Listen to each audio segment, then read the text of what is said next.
I was in a briefing with a bunch of high-ranking admirals, and they were talking to us about, some of the funding they needed, for our fleet. And it was actually in the skiff under the Capitol in a secret, compartmentalized space. And many of the conservatives were like, "Hey, we get it, Admiral. We're all about helping you fund the fleet, but what we're not all about is a lot of the DEI stuff that's going on." I kid you not, every single one of them, because many of them are, ticket punchers who are more concerned about their own careers than they are about the strength and the focus of the military, looked at us and said, "Hey, diversity is our strength."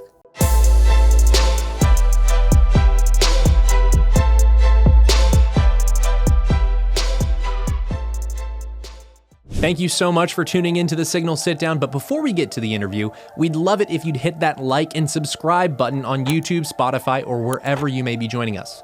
And please remember to give us a 5-star review because we love your feedback. Remember, it's your government, and together we'll expose how it really works and how to affect real change.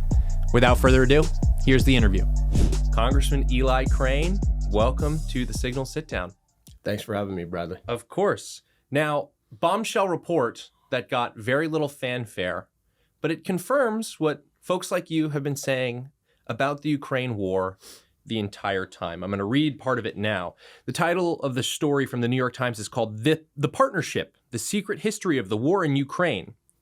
Here's a quote. "Side by side in a German mission command center, American and Ukrainian officers planned Kiev's counteroffensives, a vast American intelligence collection effort both guided big-picture battle strategy and funneled precise targeting information down to Ukrainian soldiers in the field. One European intelligence chief recalled being taken aback to learn how deeply enmeshed his NATO counterparts had become in Ukrainian operations. Quote, 'They are now part of the kill chain now,' end quote.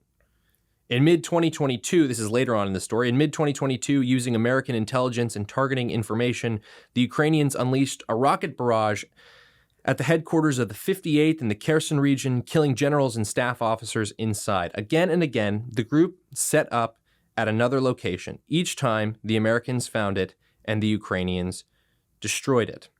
At the height of Ukraine's 2022 counteroffensive, a pre-dawn swarm of maritime drones, with support from the Central Intelligence Agency, attacked the port, damaging several warships and prompting the Russians to begin pulling them back." It's exactly what we've been saying the entire time, that the Biden administration got us way further into the war than they would like to admit. Yeah, I mean, when I look at this whole situation as a former warfighter myself, I've just been concerned about it the entire time. It seems like we just go from never-ending war to never-ending war.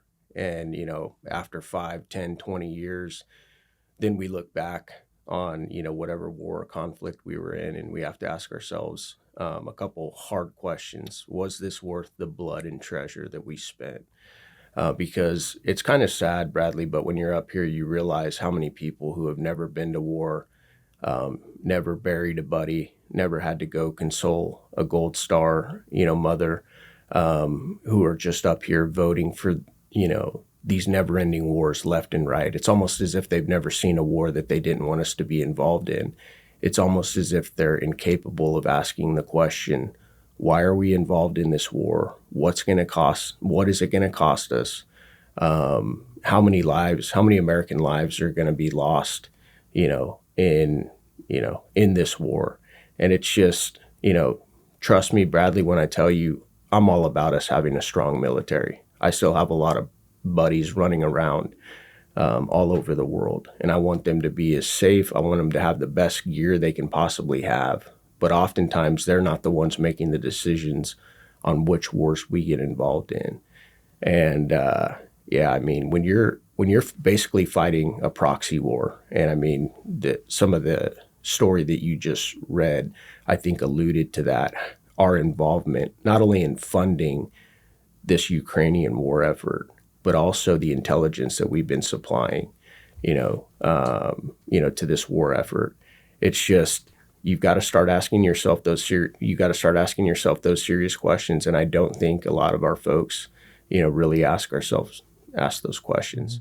And you were one of the few members of Congress who was out in front of this, who saw the Ukraine war for what it was. It was a proxy war against Russia, Right. And it was a bank shot way of trying to start regime change in Russia. I know that people don't want to admit that, but they keep saying it on social media. So I guess I'll take them at their word that they don't want Putin in charge of Russia. Who the heck takes Putin's place? They never ever suggest that. Maybe Alexei Navalny, who has zero support, is more of a Western icon. And sure, people who stand up to mean governments and bad guys deserve some credit, but to pretend as if that was a legitimate alternative to governance in Russia, I think was silly. Over that period of time, though, you saw a lot of folks in your party start to change their message on Ukraine after what happened in February of 2022. It seems like most of the Republican Party were all in.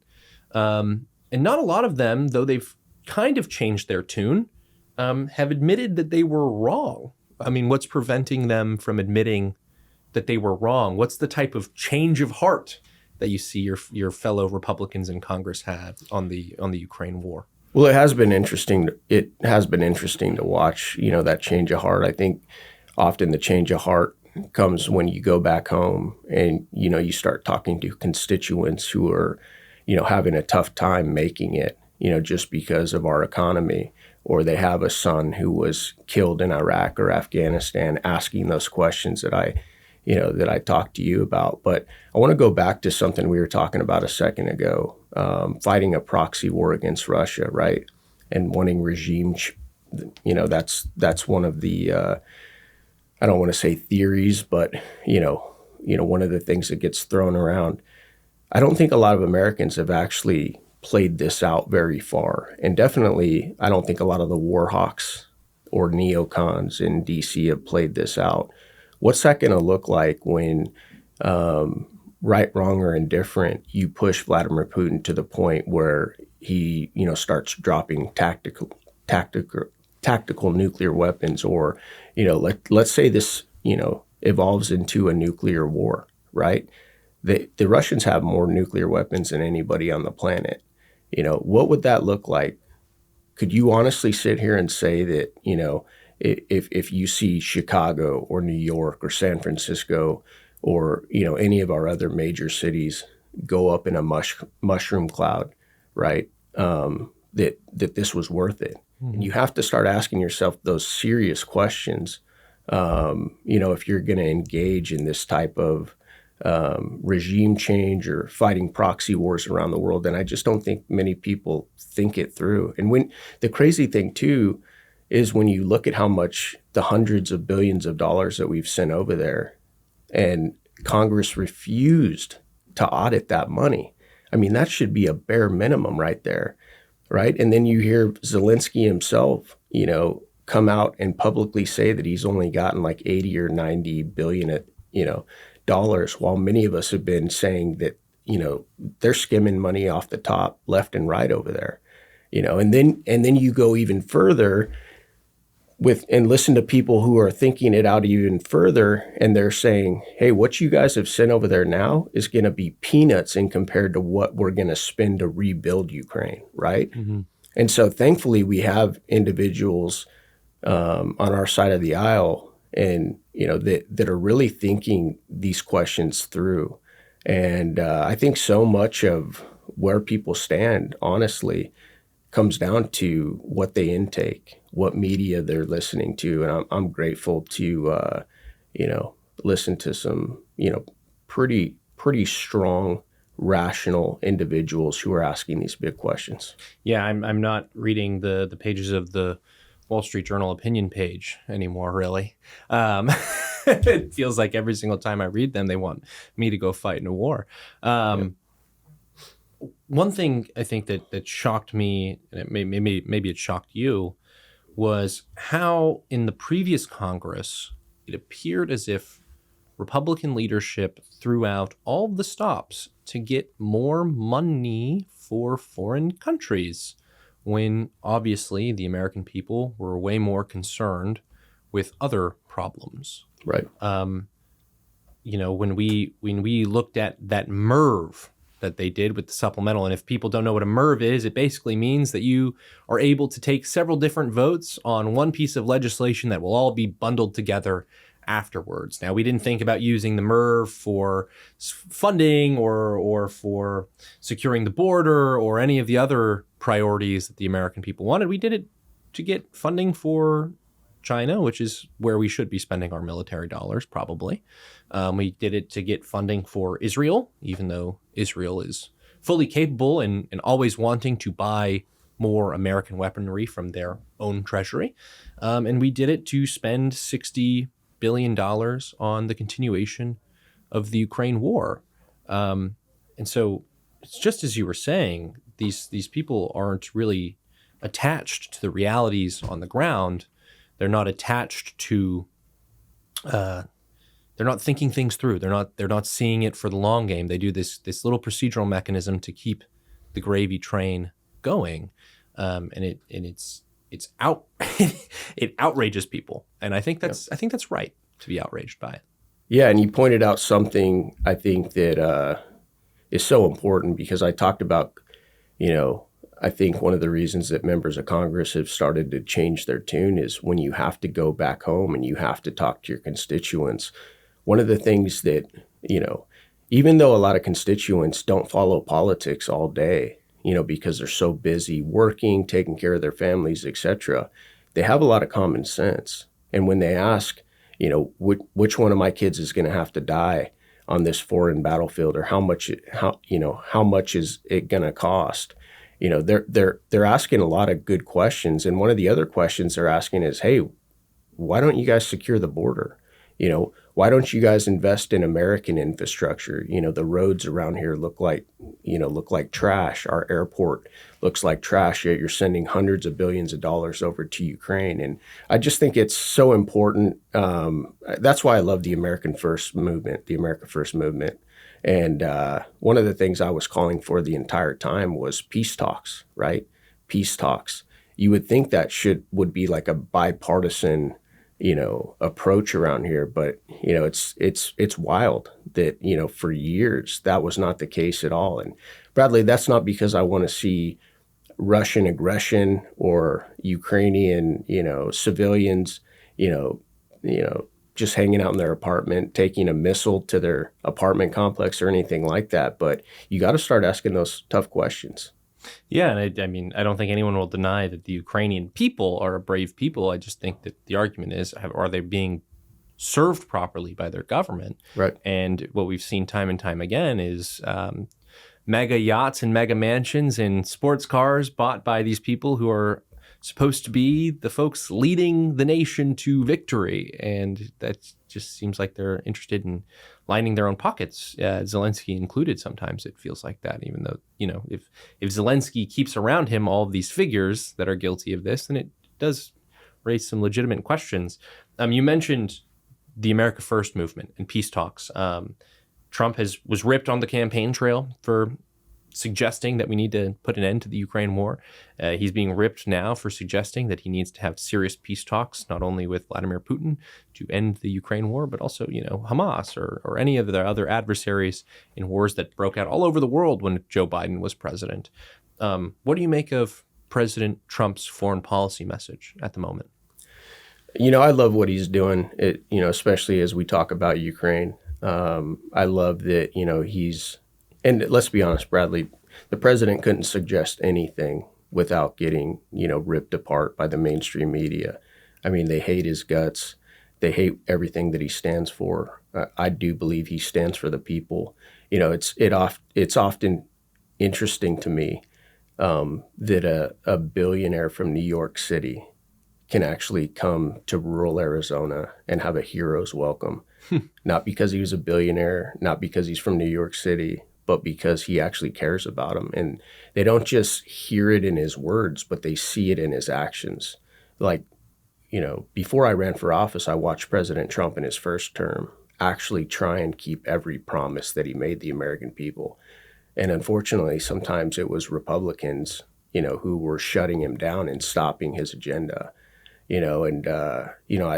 So I'm all about the America First movement, and I'm grateful, for the president in trying to bring peace in the Middle East, trying to bring, broker peace talks between Russia and Ukraine. And I think even kind of trying to realign us geopolitically as I think a lot of what he's doing is kind of like Monroe Doctrine 2.0 and trying to lock down the Western Hemisphere.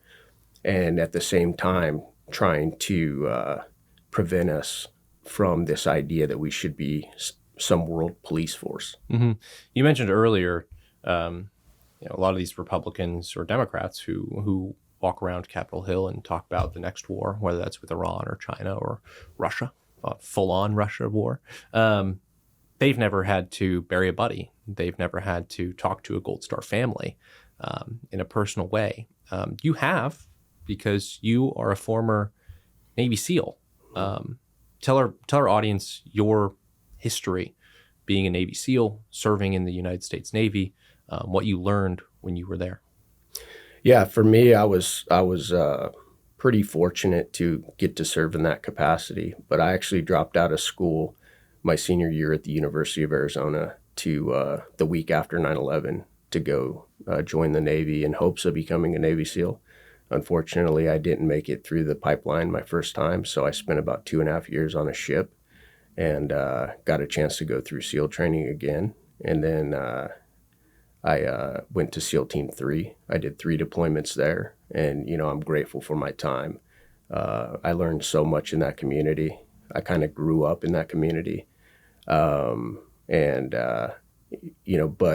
it was some of those experiences and some of the things that I saw overseas and just how we were conducting business over there has really, in many ways made me rethink my own foreign policy. Mm-hmm. And so special operators, SEAL teams, etc., these guys are often folks way out in front of where the official U.S. position is.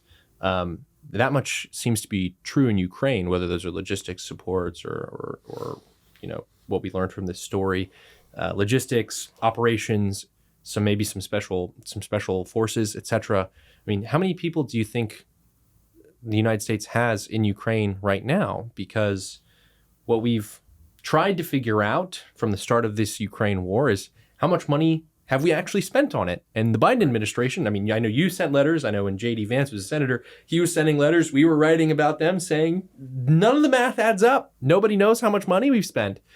And that was just the first question. The second question is, well, if we're spending all that money, we must have people there, right? So how many people do we have there? And that was a verboten conversation. Yep. But with your inside knowledge, I mean, what do you think the presence actually is for the United States in that Honestly, Bradley, I don't know. I do know guys that, that I've worked with and have worked in, my community that have been over there.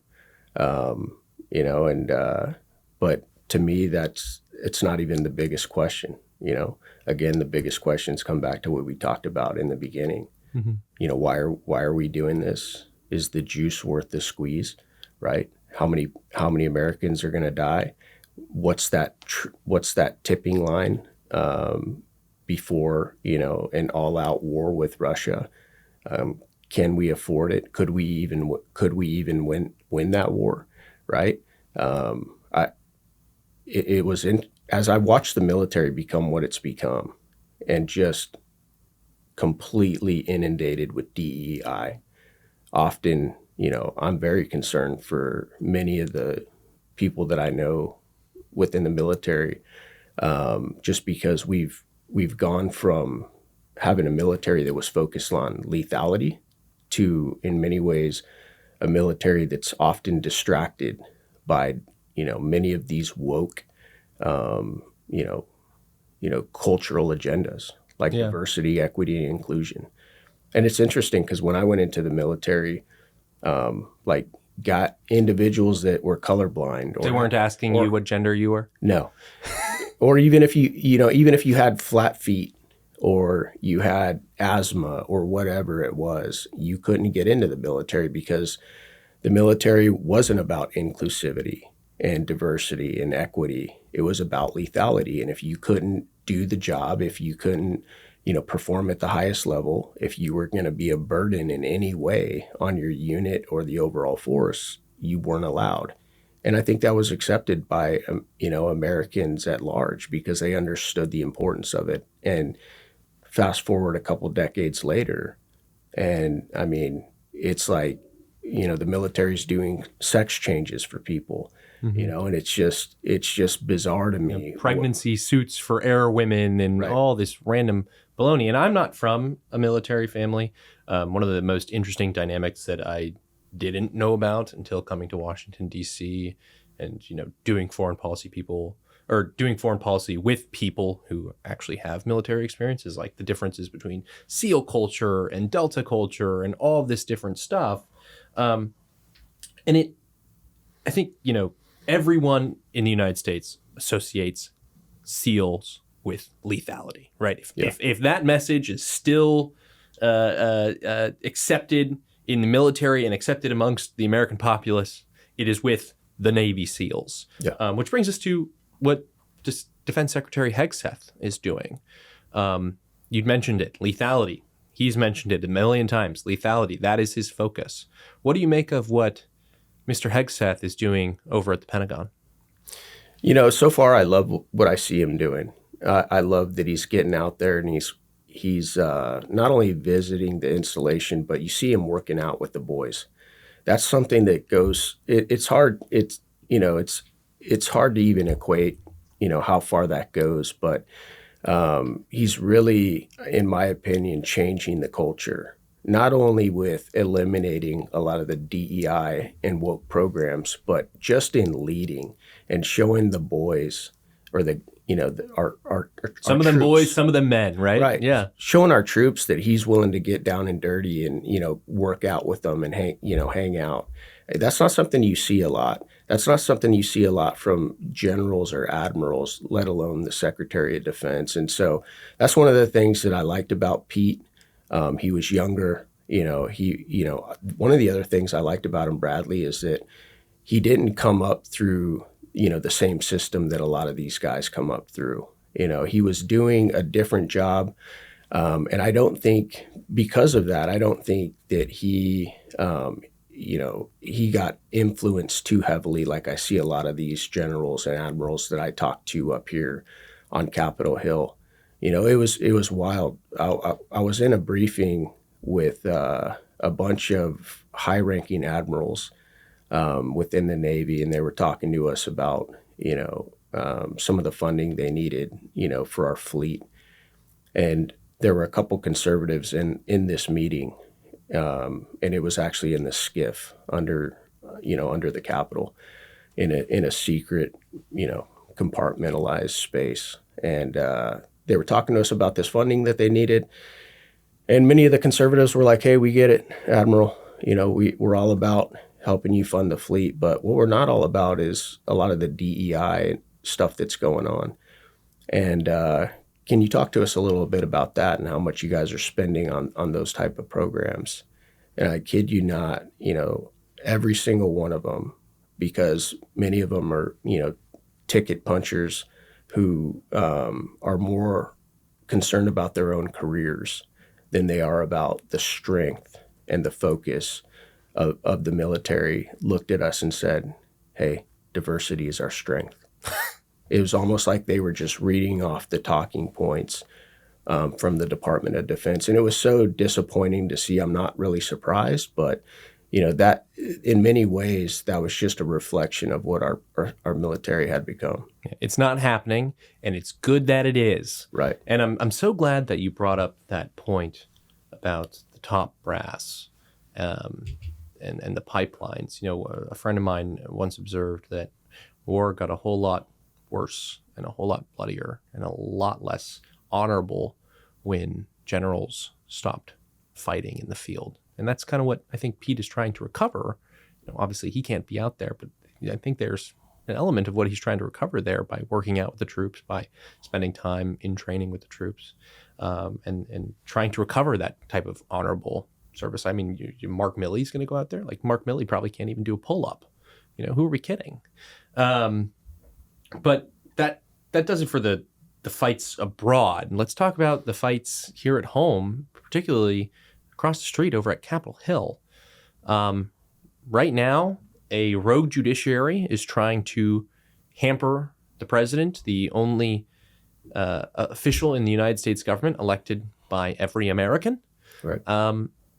You have moved to do something about these rogue activist lower court judges that are issuing all sorts of injunctions on the Trump administration by filing articles of impeachment. That is one of many different policy options that Republicans in Congress have on the table. First, tell us a little bit about the impeachment effort, and then we'll talk about some of those other options.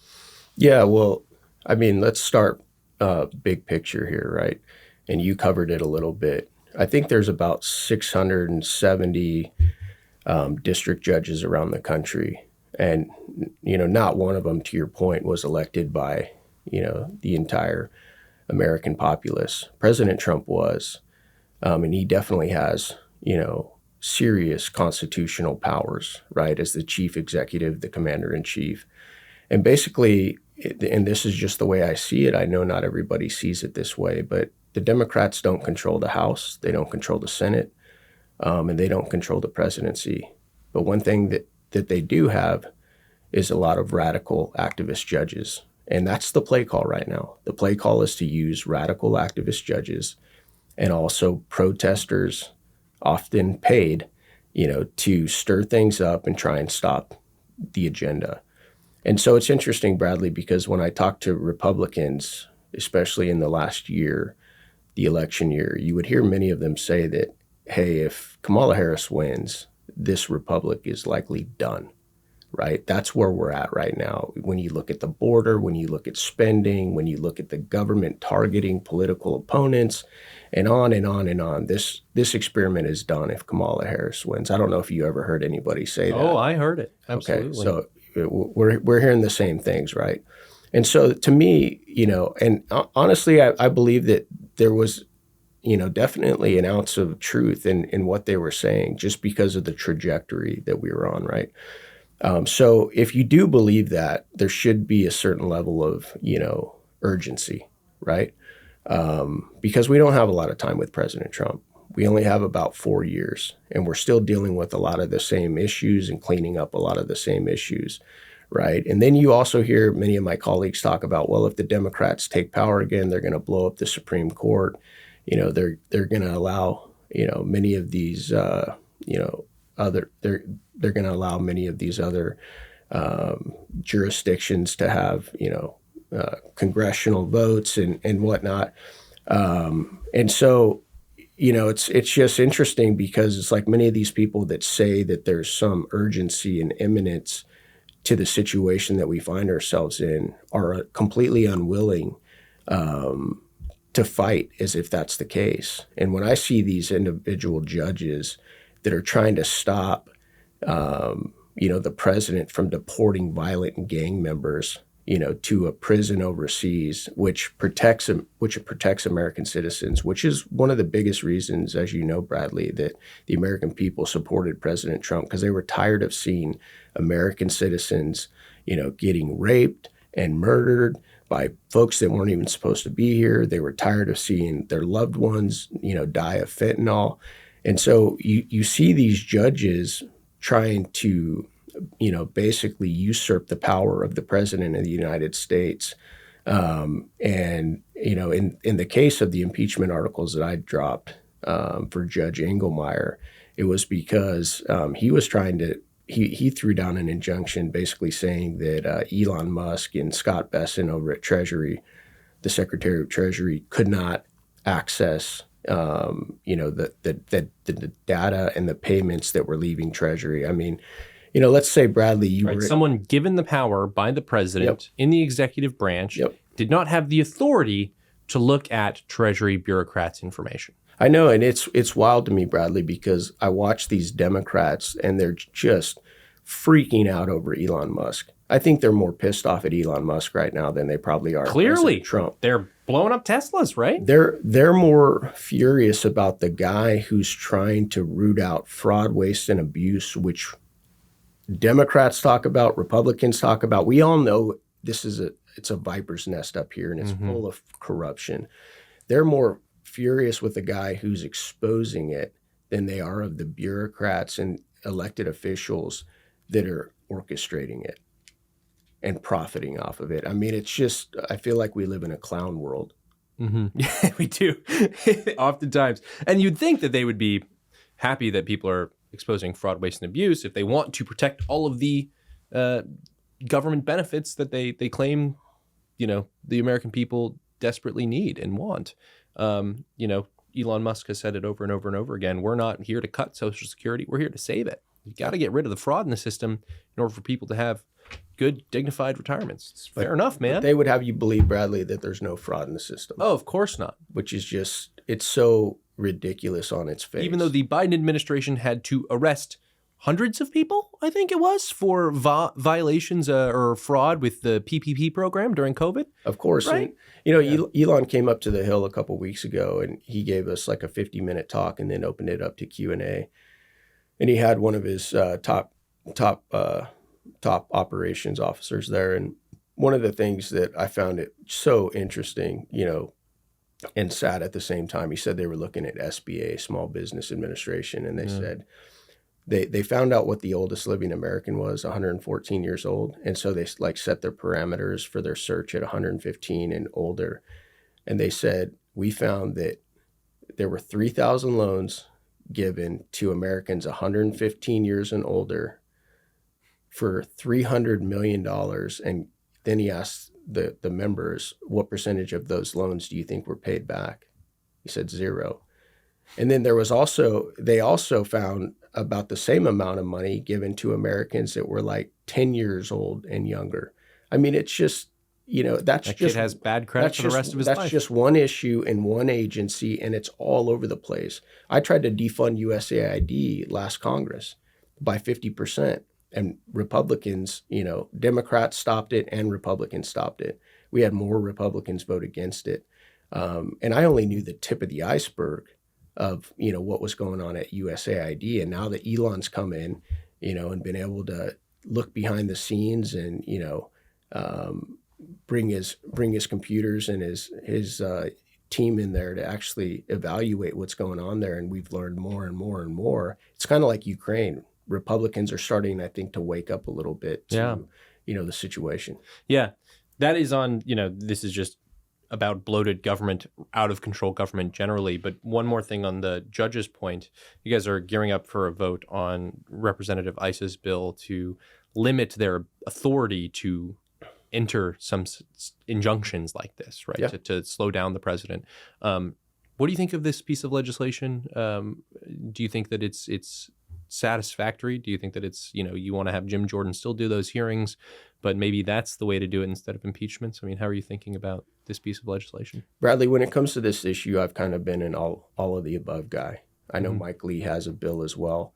But I would love to see us not only do the hearings, but I would also love to see us, start the impeachment process. And the biggest reason is, Bradley, because I'm not one of these guys that just says, hey man, if we don't win this election, this experiment might be over.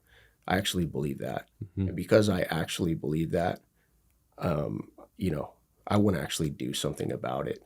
And I think many of these pieces of legislation, though they're good, I don't think that they would stop these, judges today from doing what they're doing. I think you actually have to use a little bit of political force here.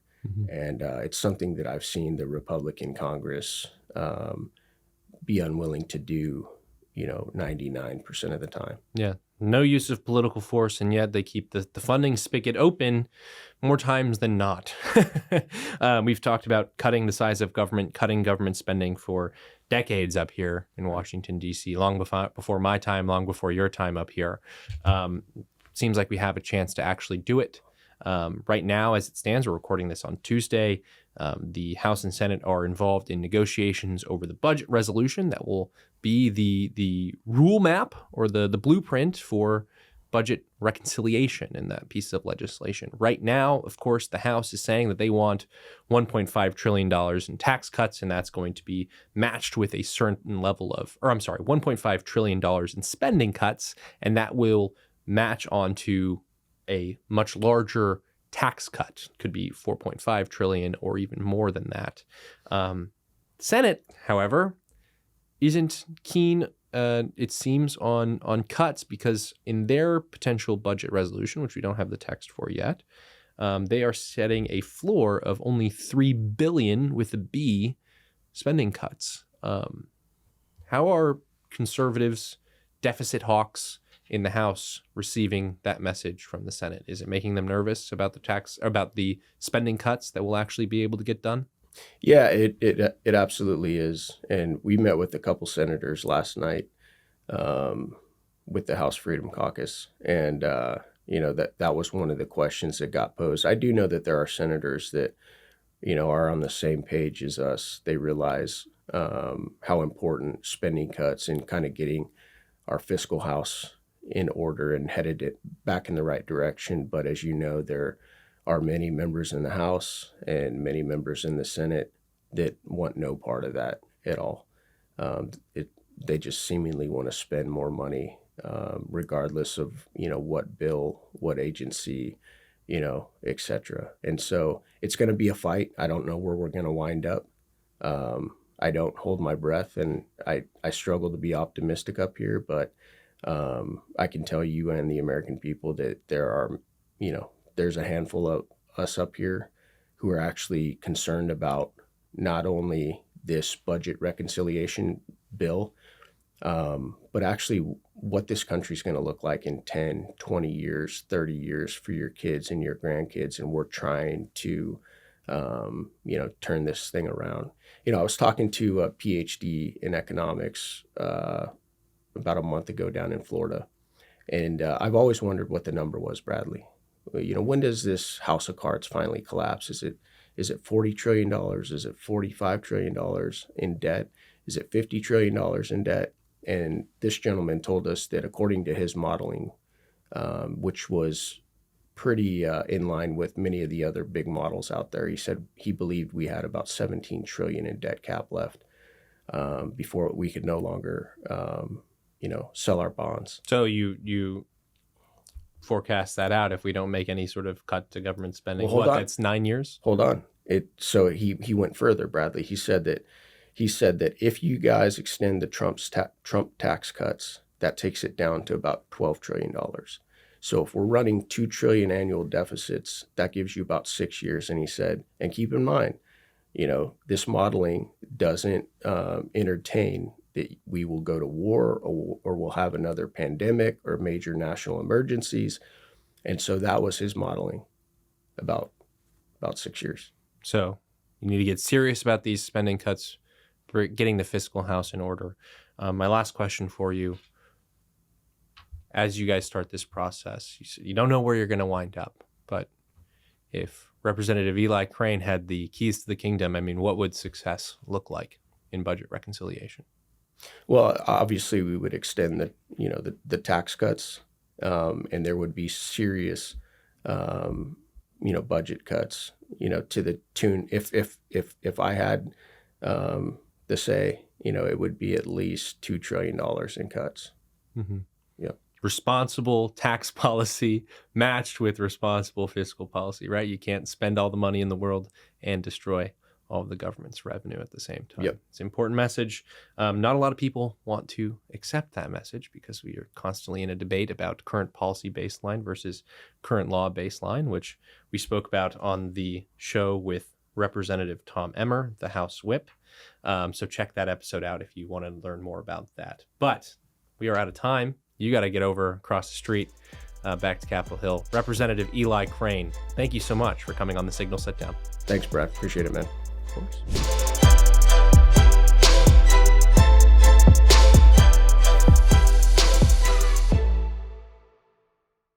Thank you so much for tuning into the Signal Sitdown. Before you go, be sure to hit like and subscribe on YouTube, Spotify, or wherever you may be joining us. And please remember to give us a 5-star review. We not only love your feedback, but it really does help the show. Remember, it's your government, and together we'll expose how it really works. See you next time.